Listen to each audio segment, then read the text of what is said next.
Саламатсыздар ма? Менің аты жөнім Спанкулов Маулен, кредит заңгерімін. Дәл қазір мен сіздерге банкротство дегенне ол қалай жарияланады және банкрот болған жағдайда кредит төлемеуге болады ма деген сұраққа жауап беремін.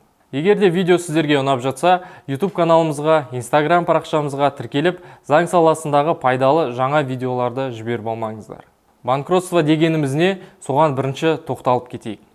Банкротство дегеніміз мемлекеттік орган мен заңды түрде қарыз алушының қарызын төлей алмауының танылуы дегенді білдіріледі. Бұл дегеніміз адамның өзінің қарызын қанша тырысса да жаба алмауы деген мемлекеттік заңды шешімі. Банкротство болып танылғаннан кейін сіз кредиттарыңызды төлемейсіз және коллекторлар звондауларын тоқтатады. Бірақ кредиттарыңыз толық кешіріледі деген сөзді бұл заңда мен көрмедім. Қарыздарыңыз жоғалады делінген. Алайда жағдайларыңыз дұрысталса, немесе белгілі бір суммалар сізге түсетін болса, оны банкке жіберіп отырады. Айта кететін мәселе, бұл заң толығымен күшіне енбегендіктен көптеген қарама-қайшылықтар бар. Қалай банкрот бола алам және ол қалай жарияланады деген сұраққа жауап берейін. Сіз банкрот деп танылу үшін және де сіздің қарызыңыз 4.901.000 теңгеге дейін болса, сізге келесі талаптар қойылады. Біріншіден, сіздің официальный доходыңыз болмауы қажет. Екіншіден, сіздің ай сайынғы табысыңыз 36.018 теңгеден аспауы тиіс. Үшіншіден, атыңызда ешқандай мүлік болмауы тиіс. Сонымен қатар, өз кредиттеріңізді төлей алатын жаңадан график немесе просрочка алып көруіңіз керек. Егер осымен айтып кеткен жағдайлар сізде болса, сіз банкроттыққа қол жеткізе аласыз.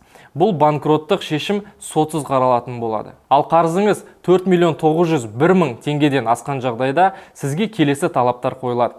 Біріншіден, сіз қарызыңызды банкке барып, немесе соларға өтініштер жазып, шешіп көруіңіз міндетті. Қысқаша айтқанда, сіздің қарызыңызды жеңілдетілгендей жаңа график жасап көруіңіз тиіс. Екіншіден, сіз осыған дейін банкротствоға 7 жыл ішінде өтініш қалдырып, банкрот болып танылмауыңыз тиіс.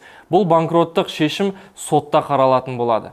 Банкрот болып танылғаннан кейін, сіз біріншіден шетелге шыға алмайтын боласыз. Тек қана емделуге немесе туыстарыңызды жерлеуге сол шетелге шыға аласыз. Екіншіден, сіз 5 жыл ішінде ешқандай кредит ала алмайтын боласыз. Үшіншіден, сізге тек айына 36.000 теңге қалдырылып отыратын болады. Төртіншіден, сіздің автокөлігіңізді сатылатын болады. Бесіншіден, сіздің 50% пенсияңызды немесе пенсиондық қордағы ақшаңызды ұстап отыратын болады. Сотсыз банкроттық туралы өтініш жаңадан жасалынатын интернет сайт немесе салықтық мобильді қосымша арқылы жіберіледі. Онда қай банкке қарызсыз, сол банктің атауы, қарыз суммасы жазылады. Сондай-ақ жаңа айтып өткен 3 шартты құжаттармен растауыңыз қажет. Осымен видеомыз өзінің мәресіне жетті. Егер де видео сіздерге ұнап жатса, YouTube каналыма, TikTok парақшама тіркеліңіздер. Алдағы заңға байланысты пайдалы видеоларды жіберіп алмаңыздар. Назар аударғандарыңызға рахмет, сау болыңыздар.